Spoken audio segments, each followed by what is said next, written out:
So hello everyone. इस video में हम लोग देखेंगे केमिकल ब्रांच के बारे में बिट्स पिलानी में। तो चलिए पहले देख लेते हैं कि कौन कौन से कैंपसेस में है। सो आप यहाँ देखेंगे केमिकल इंजीनियरिंग बिट्स के चारों कैंपसेस में अवेलेबल है। ओके, सो चलिए अब कट ऑफ के बारे में देखते हैं कि कट ऑफ कैसा जाता है। सो कट ऑफ इस बार का पिलानी कैंपस का 281 गया था, गोवा कैंपस का 254 और हैदराबाद कैंपस का 252। ये बहुत ही मतलब इस बार लो गया था अगर आप कंपेयर करेंगे पहले के कट ऑफ्स को। तो ऐसा इसलिए जनरली क्योंकि अभी बच्चे जो हैं वो सर्किट ब्रांच ज़्यादा प्रेफर कर रहे हैं, जो आपके वो हो गए ट्रिपल ई एन आई ई सी और सी एस। ये जो ब्रांचेस हैं उनको ज़्यादा प्रेफर कर रहे हैं कोर के मुकाबले, केमिकल, मैकेनिकल, सिविल, इन सब के। क्योंकि थोड़े जॉब्स का मतलब उनके साइड थोड़ा बढ़ रहा है और कोर में थोड़ा कम हो रहा है, ऐसा शायद इसलिए। और पैकेज भी आप जानते ही हैं उनके हाई होते हैं, तो वो भी एक रीज़न है। बट जिन्हें कोर पसंद है वो तो कोर में ही आते हैं, सेमी केमिकल, सिविल या मैकेनिकल के साइड में। तो चलिए अब कोर स्ट्रक्चर पे देख लेते हैं। और एक हाँ, उससे पहले एक बात और, आप देखेंगे यहाँ पे नोटिस करेंगे कि गोवा का जो केमिकल का है, एग्जांपल ले रहा हूँ, 254 गया है कट ऑफ केमिकल के लिए, और मैकेनिकल के लिए इसका कट ऑफ गया है 280। बट अगर आप इनका प्लेसमेंट देखोगे पैकेज, तो लगभग लगभग बराबर है दोनों का प्लेसमेंट। मैकेनिकल को थोड़ा सा ज़्यादा है, बहुत थोड़ा। सो बहुत कम डिफरेंस है, बट आप इसमें देखोगे बिटसेट स्कोर में तो ये डिफरेंस थोड़ा ज़्यादा है। चलिए अब कोर्स स्ट्रक्चर देख लेते हैं कि आखिरकार इसमें पढ़ना क्या होता है। तो जैसा कि मैं हर वीडियो में बताता हूँ कि ये जो कोर्स है फर्स्ट ईयर का, वो सबके लिए कॉमन रहता है, चाहे कोई से भी ब्रांच का हो। सो केमिकल वालों के लिए भी एक कोर्स कॉमन ही रहेगा। मतलब ये जो सब्जेक्ट्स हैं फर्स्ट सेमेस्टर और सेकंड सेमेस्टर के, ये कॉमन रहेंगे सारे ब्रांचेस के लिए। कंप्यूटर साइंस हो, ईसी हो, केमिकल हो, एमएससी का कोई भी डिग्री हो। हाँ, एमएससी का भी डिग्री हो, अगर एमएससी मैथ्स वाला है तो वो भी फर्स्ट ईयर में वो यही सब सब्जेक्ट पढ़ेगा जो केमिकल वाला पढ़ेगा।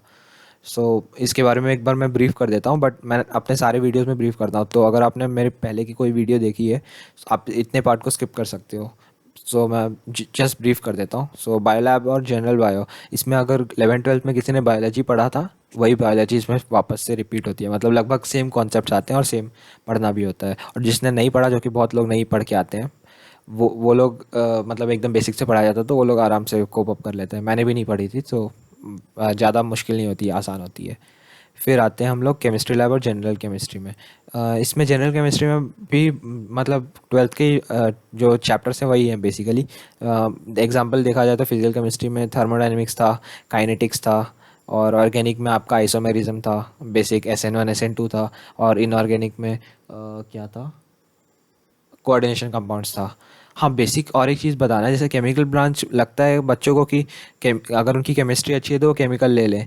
बट केमिकल, मैं एक चीज़ बताऊँ कि केमिकल में भी एक्चुअली फ़िज़िक्स ही है बहुत सारी। 11th की फ़िज़िक्स लाइक थर्मोडायनेमिक्स आ जाएगी, फ्लूइड्स आ जाएगी, वो सब फ़िज़िक्स ही है। केमिकल में केमिस्ट्री बहुत कम रहती है। सो इसीलिए बहुत लोगों को मिस्टेक हो जाती है कि केमिस्ट्री अच्छी है तो चलो केमिकल ब्रांच ले लेते हैं। मेरे साथ भी था लास्ट ईयर की, केमिस्ट्री मेरी थोड़ी अच्छी है, तो लाइक मुझे लगा केमिकल ब्रांच लेना सही रहेगा मैकेनिकल से। बट बाद में पता चला कि दोनों में लगभग सेम चीज़ें ही हैं, थर्मोडायनेमिक्स और फ्लूइड्स, वो सब चीज़ें। सो चलिए अब कंटिन्यू करते हैं। मैथमेटिक्स 1 कैलकुलस पढ़ाया जाएगा आपको। फिजिक्स लैब और MOW, ये मैकेनिक्स ऑसिलेशन वेव्स, ये 11th में जो होता है वही है। और फिजिक्स लैब में उसका एप्लीकेशन सिखाया जाएगा। इंजीनियरिंग ग्राफिक्स मतलब आपको लैपटॉप या नहीं, कंप्यूटर पे बेसिकली एक सॉफ्टवेयर की मदद से, जिसे हम ऑटोकैड कहते हैं, 2D फिगर को 3D में और 3D फिगर को 2D में, या फिर 2D ड्राइंग्स बनानी पड़ेगी। बेसिकली आप बिल्डिंग बनाओगे तो उसका बेस कैसा रहेगा, उसका ड्राइंग बनाना पड़ेगा, वो सब करना पड़ेगा कंप्यूटर की मदद से। अब आते हैं हम लोग सेकेंड सेमेस्टर पे, फर्स्ट ईयर के सेकेंड सेमेस्टर में। मैथमेटिक्स 2 में आपको पढ़ना पड़ेगा लीनियर अलजेब्रा और कॉम्प्लेक्स नंबर्स। वर्कशॉप में बेसिकली आपको मशीन्स का यूज़ सिखाया जाता है प्रैक्टिकली, कि कंपनीज़ में कौन कौन सी मशीन्स हैं और कैसे यूज़ होती हैं। कंप्यूटर प्रोग्रामिंग में आपको C लैंग्वेज सिखाई जाएगी और कुछ बेसिक कंप्यूटर प्रोग्रामिंग के बारे में भी। इलेक्ट्रिकल साइंसेस में आपको आधा जो पोर्शन रहेगा वो क्लास 12th का ही रहेगा, उसमें रजिस्टर और वोल्टेज, वो सब ड्रॉप्स और वो सब सॉल्व करना सिखाया जाएगा। और आधा जो पार्ट रहेगा उसमें सेमीकंडक्टर्स रहेगा। टेक्निकल रिपोर्ट राइटिंग, ये academic writing, speech writing, content writing, इस टाइप के जो राइटिंग्स होते हैं वो सब इसमें सिखाया जाता है। Probability and statistics. प्रोबेबिलिटी में कंडीशनल प्रोबेबिलिटी बेस्ड थियरम जो आपने बेसिक पढ़ा था वो है, और थोड़ा बहुत एक्स्ट्रा भी है, अलग अलग डिस्ट्रीब्यूशंस, नॉर्मल डिस्ट्रीब्यूशन और वो सब। और स्टैटिस्टिक्स थोड़ा नया होगा आपके लिए आप जब यहाँ पे आओगे। फिर आते हैं थर्मोडाइनमिक्स। थर्मोडाइनमिक्स में 11th-12 का बहुत कम पार्ट है, बेसिकली जो पार्ट है वो नया रहेगा आप लोगों के लिए, स्टीम टेबल यूज़ करना सिखाया जाएगा। हम लोगों ने अभी कवर कर लिया है फर्स्ट ईयर का। अब आते हैं हम लोग सेकेंड ईयर में। तो सेकेंड ईयर में मैथमेटिक्स 3 हर एक ब्रांच के लिए है, चाहे वो मैकेनिकल का हो, केमिकल या फिर EC CS। मैथमेटिक्स 3 सभी के लिए है। यहाँ पे इलेक्टिव्स मतलब कि आपको बहुत सारे टॉपिक्स दे दिए जाएंगे ह्यूमैनिटीज़ के, उनमें से आपको चूज़ करना पड़ेगा। कुछ ह्यूमैनिटीज़ मतलब एग्जांपल दे दूँ, सिंबॉलिक लॉजिक होता है, म्यूज़िक होता है, भगवत गीता टाइप हो गया, और पॉलिटिक्स से रिलेटेड हो गया, इंटरनेशनल रिलेशंस हो गया कंट्रीज़ का, वो सब चीज़ें आपको ह्यूमैनिटीज़ में पढ़ाई जाएगी। उसमें से आपको एक चूज़ करना होगा कोई सा भी। और फिर उसके बाद हम लोग यहाँ पे आते हैं केमिकल प्रोसेसेस। ये शायद फिज़िकल केमिस्ट्री टाइप का ही है। यहाँ इंजीनियरिंग केमिस्ट्री, यहाँ पे थोड़ी बहुत केमिस्ट्री भी है बट पूरी केमिस्ट्री नहीं है, ये मैं बोलना चाह रहा था। फिर chemical engineering, thermodynamics, fluid mechanics, environmental studies. Fluid mechanics basically physics में आता था 11th-12 में। और फिर अब हम चलते हैं सेकेंड ईयर के सेकेंड सेमेस्टर में। यहाँ पे तो यहाँ पे दो ये इकोनॉमिक्स के रहते हैं, इनमें से आपको चूज़ करना होता है बेसिकली। ये प्रिंसिपल्स ऑफ इकोनॉमिक्स या प्रिंसिपल्स ऑफ मैनेजमेंट, इनमें से एक चूज़ करना पड़ेगा आपको। फिर यहाँ पे एक ह्यूमैनिटीज़ इलेक्टिव है, वो चूज़ करना पड़ेगा। फिर हीट ट्रांसफ़र और ये सब टॉपिक रहेंगे। ठीक है, तो चलिए अब थर्ड ईयर का देखते हैं।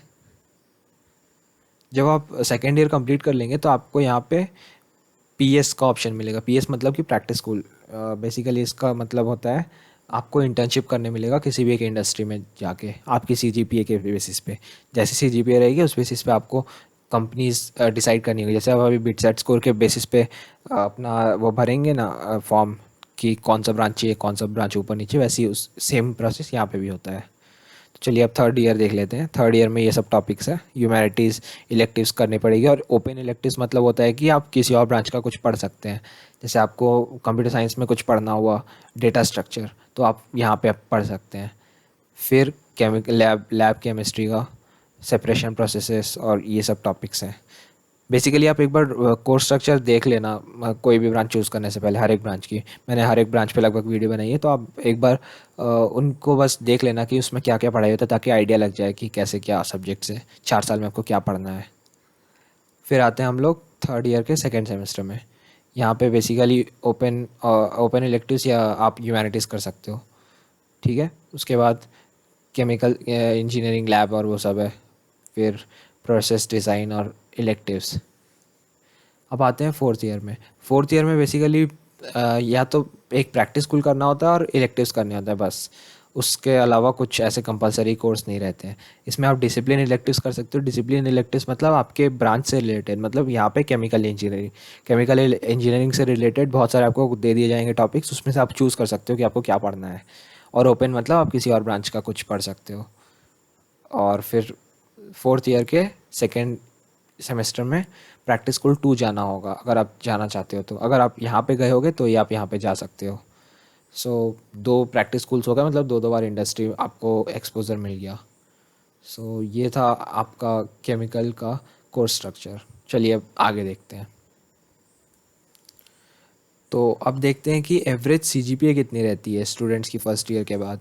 मतलब कि केमिकल ब्रांच जिन बच्चों ने लिया था उन उस ब्रांच में उनकी एवरेज CGPA कितनी थी फर्स्ट ईयर के बाद। तो ये रही CGPA। ये जो CGPA ये गोवा कैंपस की है, क्योंकि मैं गोवा कैंपस का स्टूडेंट हूँ इसीलिए मेरे पास वही का डेटा है। ये रहा केमिकल ब्रांच। यहाँ पे अगर आप देखेंगे तो यहाँ पे एवरेज CGPA गई है 6.46, मतलब 6.5 के आसपास।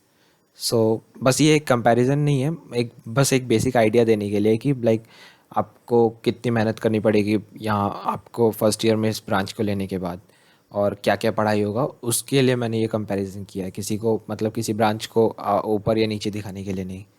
ओके, तो चलिए अब देखते हैं सबसे मेन इम्पॉर्टेंट चीज़, जो कि होता है प्लेसमेंट्स। तो केमिकल में प्लेसमेंट्स कैसा है वो देख लेते हैं। ये रहा, ये मैकेनिकल, शायद गलती हो गई मेरे से। तो सॉरी, मैं वो एक्चुअली चेंज करना भूल गया था यहाँ पे नाम। सो ये केमिकल ब्रांच के एवरेज पैकेजेस हैं। सो अगर आप देखेंगे कि 2016-17 में 6.9 लैक्स पर एनम था, और अगर आप मेरी मैकेनिकल वाली वीडियो भी देखेंगे तो मैकेनिकल में भी लगभग लगभग इतना ही था, 6.9 या 7 ही था, लगभग सेम था। बट 2017-18 में मैकेनिकल का ज़्यादा था, 7.8 या 8 के आसपास था आई थिंक, जितना मुझे याद है। उस समय केमिकल का इतना नहीं था, और केमिकल का 2017-18 में 7.28 2 लैक्स पर एनम था।